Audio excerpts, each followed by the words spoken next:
যা ছিল স্বপ্ন আমার খুশির খাবে এই দিনটাকে। Hello guys, welcome to my channel Puja Mishra vlog. আশা করি সবাই ভালো আছো, আমিও খুব ভালো আছি। তো চলে এসেছি আর একটি নতুন ভিডিও নিয়ে তোমাদের সামনে।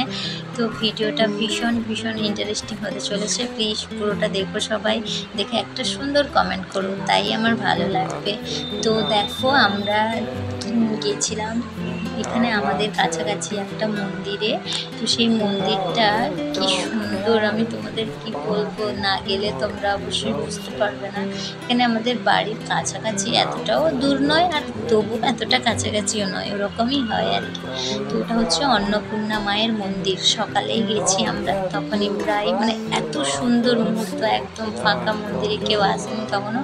ব্রাহ্মণ ঠাকুর এসছেন, বাকি যেনারা কাজ করেন তেনারা এসছেন। দেখো মন্দিরের চারিপাশটা আমি তোমাদের সঙ্গে একটু শেয়ার করছি। সুন্দর, এত সুন্দর বলা যাবে না যে কত সুন্দর। অন্নপূর্ণা যেহেতু, তাই এই সতীপীঠের সতীর যে মা অন্নপূর্ণার যে বিভিন্ন রূপের বিভিন্ন পুরাণ কথা আছে, কথোপকথন, ওইগুলোই জাস্ট শেয়ার করা আছে।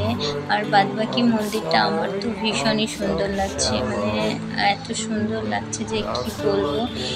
আমিও চলে এসেছি, তোমরাও এসো প্লিজ এলে বুঝতে পারবে যে মন্দিরটা কি সুন্দর। তো দেখো, এই যে মন্দিরের চারপাশটা তোমাদের শেয়ার করলাম। দেখো মন্দিরের সামনেটা কত সুন্দর, এই যে মন্দির।